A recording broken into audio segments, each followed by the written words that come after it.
પાલનપુર તાલુકાના ભટામલ મોટી ગામે આવેલા પેટ્રોલ પંપ પર મોડી રાત્રે અજાણ્યા બાઇક સવાર ઈસમો પેટ્રોલ ભરાવવા માટે આવ્યા હતા, જ્યાં પેટ્રોલ ભરાવ્યા બાદ પેટ્રોલ ભરનાર કર્મચારીના ગળાના ભાગે કુહાડી ભરાવી તેની પાસે રહેલા વકરાના ₹25,000 બળજબરીપૂર્વક લૂંટી લઈ બાઇક લઈ ફરાર થઈ ગયા હતા।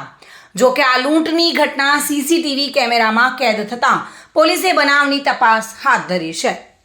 પાલનપુર તાલુકાના ભટામલ મોટી ગામે આવેલ MS પેટ્રોલ પંપ રાત્રે 3:30 વાગ્યાના સમયે આવેલા બુકાની ધારી અજાણ્યા બાઇક સવાર 4 યુવકોએ પેટ્રોલ ભરાવવાના બહાને ઓફિસમાં નીંદર માણી રહેલા પેટ્રોલ પંપના કર્મચારી વિક્રમભાઈ નરસિંહભાઈ ઘાડિયા તેઓને જગાડી તેમના બાઇકમાં ₹50નું પેટ્રોલ ભરાવ્યું હતું અને બાદમાં એક બાઇક સવાર યુવકે કર્મચારી યુવકને પકડી રાખ્યો હતો અને બીજાએ તેના ગળાના ભાગે કુહાડી ભરાવી કર્મચારીના ખિસ્સામાં રહેલા વકરાના ₹25,000 રોકડા બળજબરીપૂર્વક લૂંટી લઈ બાઇક લઈ ફરાર થઈ ગયા હતા। જે અંગે તાલુકા પોલીસ મથકે ફરિયાદ દાખલ કરવામાં આવતા પોલીસે મોડી રાત્રે થયેલી આ લૂંટની ઘટના